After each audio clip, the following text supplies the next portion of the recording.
Yun, hi mga ka-Lady Love. So sa video na ito ay magbabanggit ako ng tatlong product na fake product from Shopee.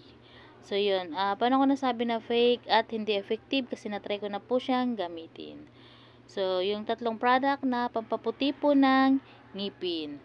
So una po ay hindi na natin patagalin. So ito yung una kong product na ginamit from Shopee. Itong whitening teeth charcoal.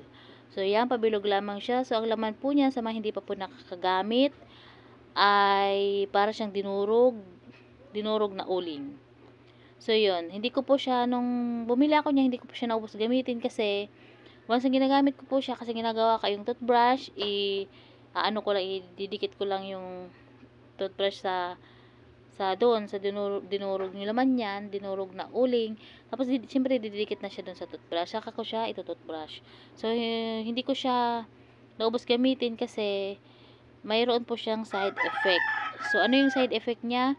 Yung pong dinurog yung mismong laman niyan, yung dinurog na uling. Hindi ko kung alam kung uling talaga siya, pero parang 'di ba charcoal naman sa uling. Usually uling siya. So hindi ko alam kung may mga iba pa siyang halo. So yung nangyayari kasi once na tinutoothbrush ko siya is pumapasok sa gums ko po yung ano niya, yung yung product na yan, yung dinurog na uling. So pumapasok siya sa gums ko. Kaya ang nangyayari is sumasakit. Kasi 'di ba may parang sino ba naman yung may istakan diyan ng mga dinurog na uling.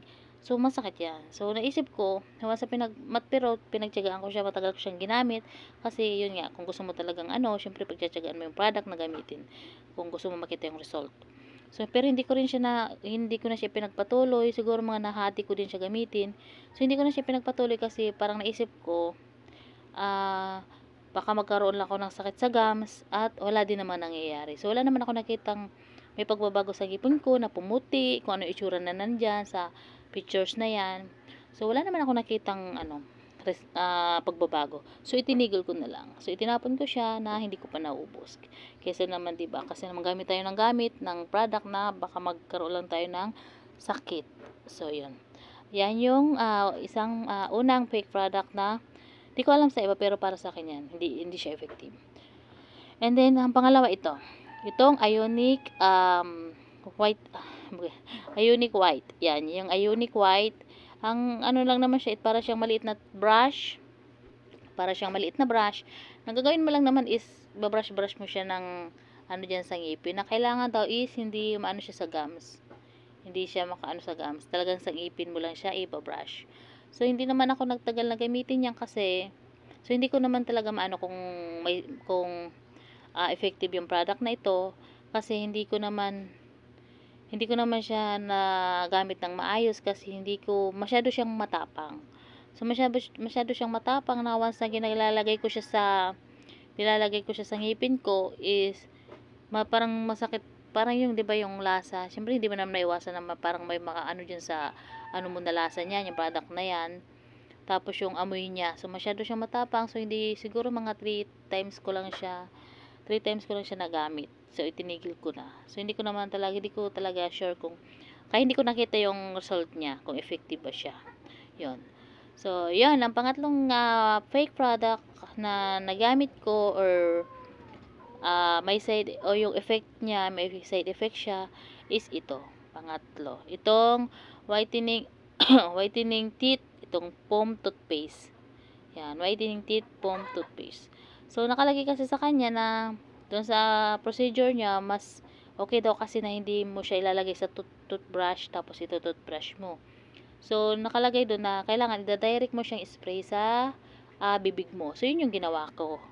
'Di ba? So yun yung ginawa ko hanggang sa naubos ko na yung product na ito. Wala naman nagbago. So hindi talaga pumuti ngipin ko, 'di ba? Yung diyan, 'di ba yung mga sa picture puputi. So wala naman, walang effect, walang pagbabago. Tapos yung once na inilalagay ko din siya sa bibig ko is mas nagiging mabaho yung hininga. So, yun nga, mabaho. Tapos, lalagay ka pa niya. Para na mas nagiging bad breath. Kasi nakalagay dyan sa niya, di ba, na para daw babango yung hininga mo, yung bacteria, maaalis. Pero, hindi nangyari. Parang, wala naman nangyari. Parang, mas nakakalala pa, di ba? Mas nakakalala. Parang, mas lalong bumabaho yung hininga ko. Tapos yung ngipin ko wala nang pagbabago, hindi naman naalis yung mga mancha. So yun, tinapon ko na lang, so hindi siya effective. So yan po mga ka-Lady Love yung tatlong product, fake product na na-order ko na sa Shopee. So yun, and hindi po ako nagtitigil na mag-try. Yan, ito po yung pang-apat na from Shopee din po.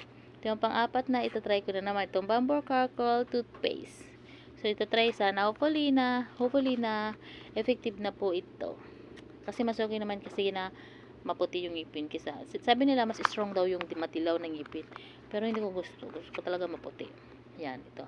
So, abangan nyo mga ka-Lady Love kung anong effect, kung effective ba ito, kung hindi ba ito fake. Kaya ng mga tatlong product na na-try ko na from Shopee, ito. From Shopee din siya. So, abangan nyo po mga ka-Lady Love yung itong product na itong Bamboo Charcoal Toothpaste kung effective or hindi. Baka fake din ba. So, yun. Malalaman natin kung fake ba ito or hindi. So, please subscribe and like my video para po sa mga susunod kong video. Thank you!